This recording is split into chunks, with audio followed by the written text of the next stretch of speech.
सोचिए कि आपकी मम्मी बाज़ार गई और आपके भाई के लिए 2 चॉकलेट लाई और आपके लिए सिर्फ 1 चॉकलेट, तो आपको कितना बुरा लगेगा। वैसे ही केमिकल रिएक्शंस को भी केमिकल रिएक्शंस में जो एलिमेंट्स होता है उनको भी बुरा लगता है जब हम उनके एटम्स को बराबर नहीं करते हैं। तो इसीलिए एक केमिकल रिएक्शन को बैलेंस करना बहुत ज़रूरी होता है। तो इसके लिए हम सबसे पहले एक केमिकल रिएक्शन लेंगे, hydrogen plus oxygen gives water. ठीक, अब हम क्या करेंगे, सबसे पहले बैलेंस करने के लिए सबसे पहला स्टेप है, हम क्या करेंगे, केमिकल रिएक्शन जो भी है उसको शब्दों के फॉर्म में लिख देंगे। ठीक है, जैसे हमने लिखा hydrogen plus oxygen gives water. ठीक, अब हम क्या करेंगे, इसको सिंबल्स की फॉर्म में लिखेंगे। क्योंकि हम इतना बड़ा बड़ा तो लिख नहीं सकते, तो हमें क्या करना है, इक्वेशन की फॉर्म में इसको लिखना है। राइट द केमिकल सिंबल्स, जो सिंबल्स उसमें यूज हुए हैं। अब मैंने आपको इससे पहले बताया था कि जो हाइड्रोजन है वो कभी भी अकेला नहीं रहता है। एटम वो जो है हाइड्रोजन, उसको कोई साथी चाहिए होता है साथ में रहने के लिए, तो वो क्या होता है, H2 की फॉर्म में रहता है हमेशा। वैसे ही ऑक्सीजन भी हमेशा O2 की फॉर्म में रहता है। अब ये मिलके बना देता है H2O, जिसको कि हम क्या कहते हैं, वाटर कहते हैं। अब स्टेप 3 में हम क्या करेंगे, एटम्स देखेंगे, इस वाली साइड भी और इस वाली साइड भी कितने कितने एटम्स हैं। तो सबसे पहले हम क्या करेंगे, एलिमेंट्स लिख देंगे। अब आप इसमें देख रहे होंगे कि इसमें सिर्फ 2 एलिमेंट्स ही इन्वॉल्व है। सबसे पहला है हाइड्रोजन और दूसरा है ऑक्सीजन। इनको मिलाकर ही ये जो है वाटर बन रहा है। तो कुल मिलाकर यहाँ पर सिर्फ 2 ही एलिमेंट्स है, सबसे पहला हाइड्रोजन और दूसरा है ऑक्सीजन। अब इस तरफ देखिए, इस तरफ को छुपा दीजिए और सिर्फ इस तरफ देखिए, यहाँ पर हाइड्रोजन के कितने एटम्स हैं, 2, और ऑक्सीजन के कितने हैं, 2। तो हम लिख देंगे हाइड्रोजन के 2 और ऑक्सीजन के 2। अब हम इस वाली साइड को छुपा देंगे और इस वाली तरफ देखेंगे, यानी कि रिएक्टेंट्स वाली साइड को छुपा देंगे और प्रोडक्ट वाली साइड देखेंगे। तो जो प्रोडक्ट वाली साइड है उसमें देखिए हाइड्रोजन में है 2 और ऑक्सीजन के पास है सिर्फ 1। अब देखिए इनके पास 2-2 है और इसके पास 2 और 1 सिर्फ, तो अब इसको बुरा लग जाएगा ना ऑक्सीजन को कि मेरे पास तो सिर्फ 1 चॉकलेट है और इनके पास, मेरा जो भाई है दूसरा ऑक्सीजन, उसके पास 2 चॉकलेट है। हाइड्रोजन का तो ठीक है, उसके पास यहाँ भी 2 चॉकलेट है और यहाँ भी 2 चॉकलेट है। अब हमको करना पड़ेगा बराबर। तो हम क्या करेंगे, यहाँ पर देखिए इसके पास 2 है ऑक्सीजन के पास और इस वाले ऑक्सीजन के पास सिर्फ 1 है। तो हम क्या करेंगे, इसके आगे लिख देंगे, यहाँ पर, पीछे नहीं लिखेंगे, कभी नहीं, आगे लिखेंगे, तो 2।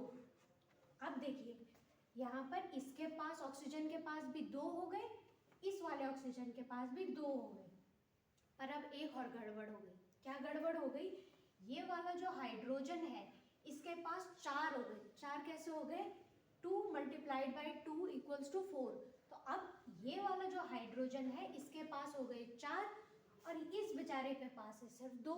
अब ये बुरा मान जाएगा कि इसके पास, उसके पास जो है 4 है और मेरे पास जो है कि 2 है सिर्फ। तो हम क्या करेंगे, इसके पास फिर से लाएंगे और लिख देंगे 2। अब इसके पास भी 4 है, इसके पास भी 4 है, इस वाले हाइड्रोजन के पास भी और इस वाले हाइड्रोजन के पास, और इस वाले ऑक्सीजन के पास 2 है और इस वाले ऑक्सीजन के पास भी 2 चॉकलेट्स हैं। अब हो गया सब बराबर। तो अब हम देखेंगे कि जो केमिकल रिएक्शन को हमेशा बैलेंस करना बहुत ज़रूरी है, यानी कि उसके एटम्स को बराबर करना ज़रूरी है। A balanced chemical reaction is one where the number of atoms of each element is equal on the both sides। यानी कि जो रिएक्टेंट वाली साइड है और जो प्रोडक्ट वाली साइड है, दोनों तरफ एटम्स का बराबर होना ज़रूरी है। अब ऐसा ज़रूरी होना क्यों है, इसके लिए हम एक लॉ पढ़ते हैं, जिस लॉ को कहा जाता है law of conservation of mass. यानी कि जितना मास इधर होगा, मास मतलब एक तरीके से वेट समझ लीजिए, तो जितना वेट इधर होगा उतना वेट इधर होना बहुत ज़रूरी है। दोनों तरफ बराबर होना ज़रूरी है, क्योंकि बैलेंस से ही ये सब कुछ होता है, वरना एक रोएगा और दूसरा हंसेगा कि मेरे पास ज़्यादा है दूसरे के पास कम है, इसलिए बैलेंस होना बहुत ज़रूरी है। हम पढ़ेंगे टाइप्स ऑफ केमिकल रिएक्शंस। देखिए मेनली केमिकल रिएक्शंस 4 टाइप्स की होती है। सबसे पहला टाइप है कॉम्बिनेशन रिएक्शन। जैसा कि इसका नाम है कॉम्बिनेशन रिएक्शन, यानी कि इसमें कुछ जुड़ेगा, कुछ कंबाइन होगा। तो इस रिएक्शन में भी सेम होता है। इस रिएक्शन को हम एक और नाम से जानते हैं, सिंथेसिस रिएक्शन। सिंथेसिस शब्द का मतलब होता है कि कुछ बनना, नया बनना। तो इस रिएक्शन में भी सेम होता है। In this reaction, chemical reaction, where 2 or more reactants or substances combine to form a single new product or substance, इसी केमिकल रिएक्शन को हम बोलते हैं कॉम्बिनेशन रिएक्शन। यानी कि दो या दो से ज़्यादा रिएक्टेंट्स या जो भी सब्सटेंस होते हैं वो मिलते हैं और उनसे एक नया चीज़ बनती है जिसको हम बोलते हैं प्रोडक्ट। ठीक, तो सबसे पहला जो इसमें हम कुछ एग्जांपल्स देखें, जैसे कि मैग्नीशियम है। मैग्नीशियम को हम लिखते हैं Mg। तो magnesium is combining with oxygen, O2 लिखते हैं हम ऑक्सीजन को। तो मैग्नीशियम और ऑक्सीजन दोनों साथ में मिलते हैं और बनाते हैं MgO। MgO को बोलते हैं हम मैग्नीशियम ऑक्साइड। क्या बोलते हैं? Magnesium oxide. दूसरा एग्जांपल है CaO। Ca यहाँ पे इसका मतलब है कैल्शियम और O का मतलब है ऑक्सीजन। ये CaO जो है इसको बोलते हैं कैल्शियम ऑक्साइड। इसका एक और नाम है जिसको हम बोलते हैं क्विक लाइम। क्विक लाइम के नाम से भी हम इसको जानते हैं, और वैसे में इसका नाम क्या है? Calcium oxide. दूसरा है यहाँ पे H2O यानी कि वाटर। ये दोनों कंबाइन होके होते हैं और बनाते हैं CaOH, जिसको हम बोलते हैं कैल्शियम हाइड्रोक्साइड। जहाँ पे ये OH साथ में आता है वहाँ पे हम बोलते हैं हाइड्रोक्साइड। तो ये है कैल्शियम हाइड्रोक्साइड। इसको हम स्लेक्ड लाइम या फिर लाइम वाटर के नाम से भी जानते हैं। नेक्स्ट है कार्बन प्लस ऑक्सीजन। C हम जो वर्ड यूज करते हैं वो करते हैं कार्बन के लिए, और ये है ऑक्सीजन। दोनों कंबाइन होके बनाते हैं CO2, कार्बन डाइऑक्साइड, जो कि एक तरीके की गैस होती है। जब हम सांस छोड़ते हैं तो ये वाली गैस रिलीज होती है CO2, ये वाली गैस रिलीज होती है। तो यानी कि केमिकल रिएक्शन कॉम्बिनेशन टाइप वाली, इसमें क्या होता है कि दो रिएक्टेंट्स या दो से ज़्यादा भी हो सकते हैं, वो मिलते हैं और कुछ नया बनाते हैं, एक नया प्रोडक्ट बनाते हैं। उसको हम बोलते हैं कॉम्बिनेशन रिएक्शन। अब आप देख रहे होंगे कि मैंने यहाँ पे ये S लिखा है, G लिखा है, फिर S लिखा है, ये L लिखा है, ये क्या है?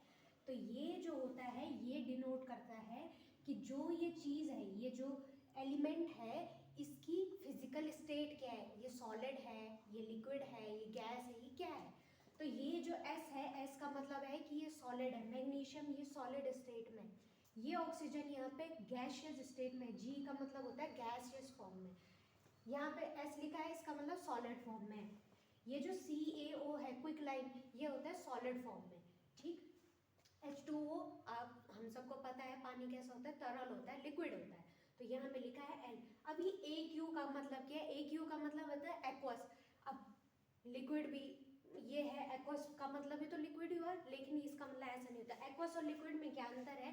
एक्वस का मतलब है जहाँ पे पानी होगा, जहाँ पर पानी होगा वो एक्वस में आता है। यानी कि ये कैल्शियम के साथ यहाँ पर ये पानी दोनों एक साथ घुले हुए हैं, तो वो हो गया एक्वस। पानी जो है ऑलरेडी एक लिक्विड है, हम उसको एक्वस नहीं लिख सकते, इसलिए हमने लिक्विड लिखा है। यहाँ पे आप फिर देख रहे हो ये सॉलिड है, ये गैस, और CO2 हम सबको ही पता है कि क्या होती है, एक तरीके की गैस होती है। नेक्स्ट टाइप हम पढ़ने वाले हैं केमिकल रिएक्शन का, जो है डिकम्पोजिशन रिएक्शन। डिकम्पोजिशन शब्द का मतलब होता है टूटना, किसी चीज़ का टूटना। और इस केमिकल रिएक्शन में भी सेम होता है।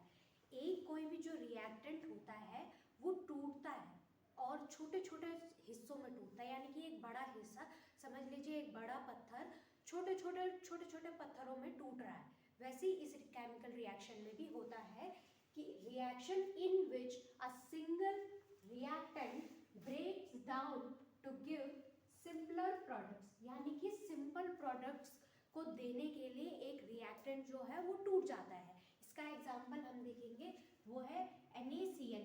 Na जो है लेटर वो हम यूज़ करते हैं सोडियम के लिए, और Cl जो हम यूज़ करते हैं वो करते हैं क्लोरीन के लिए। NaCl जो होता है ये होता है सोडियम क्लोराइड। कॉमनली हम इसको बोलते हैं टेबल सॉल्ट, यानी कि जो हम खाने में जो नमक खाते हैं वही है ये NaCl। ये NaCl को जब तोड़ा जाता है तो ये टूटता है Na और Cl में। Na यानी कि सोडियम, और क्लोरीन, जो क्लोरीन है वो भी हमेशा दो एटम्स एक साथ रहते हैं, एक मॉलिक्यूल के फॉर्म में क्लोरीन भी हमेशा रहता है, वो अकेला नहीं रह सकता, इसलिए यहाँ पे लिखा है Cl2। तो ये टूटता है Na में यानी कि सोडियम में, और Cl2 यानी कि क्लोरीन में। डिकम्पोजिशन रिएक्शन के भी कुछ टाइप्स होते हैं। तो सबसे पहला जो टाइप हम पढ़ेंगे वो पढ़ेंगे थर्मल डिकम्पोजिशन। ये थर्मल जो वर्ड है इसका मतलब होता है हीट, यानी कि गर्मी से हम कोई चीज जो रिएक्टेंट है उसको तोड़ेंगे, यानी कि गर्मी का इस्तेमाल करके हम डिकम्पोजिशन करवाएंगे, ठीक है। तो यानी कि डिकम्पोजिशन बाय हीट का इस्तेमाल करके, गर्मी का इस्तेमाल करके हम चीज़ों को यानी कि रिएक्टेंट्स को सिंपलर जो प्रोडक्ट्स हैं उनमें तोड़ेंगे। तो इसका एग्जांपल है CaCO3। Ca जो है वो है कैल्शियम के लिए, और CO3 का मतलब होता है कार्बोनेट। तो ये जो CaCO3 होता है यानी कि कैल्शियम कार्बोनेट, इसको हम लाइमस्टोन के नाम से भी जानते हैं, ठीक है। तो CaCO3 यानी कि कैल्शियम कार्बोनेट को जब हम गर्मी देते हैं, हीट करते हैं, तो वो टूट जाता है CaO यानी कि कैल्शियम ऑक्साइड में। इससे पहले हमने पढ़ा था कि CaO का मतलब होता है क्विक लाइम, तो यानी कि इसमें टूट जाता है कैल्शियम ऑक्साइड में, और साथ ही साथ कार्बन डाइऑक्साइड जो गैस है उसमें जो है CaCO3 टूट जाता है with the help of heat. तो ये होता है थर्मल डिकम्पोजिशन। दूसरा डिकम्पोजिशन होता है इलेक्ट्रोलाइटिक डिकम्पोजिशन। इलेक्ट्रो वर्ड का मतलब होता है इलेक्ट्रिसिटी, बिजली, और लाइटिक वर्ड का मतलब होता है टूटना, ठीक है। तो यानी कि बिजली का इस्तेमाल करके हम कोई जो चीज़ है, जो भी रिएक्टेंट है उसको तोड़ेंगे। तो इसमें आता है H2O।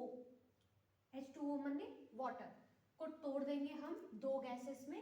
सबसे पहली गैस है H2 यानी कि हाइड्रोजन, और दूसरी गैस है ऑक्सीजन।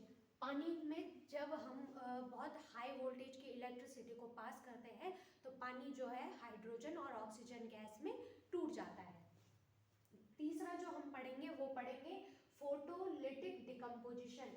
फोटो जो शब्द होता है उसका मतलब होता है लाइट, जो भी लाइट होती है वो होता है फोटो वर्ड का मतलब, और लाइटिक हमने इससे पहले भी पढ़ा, किसी भी चीज़ को तोड़ना।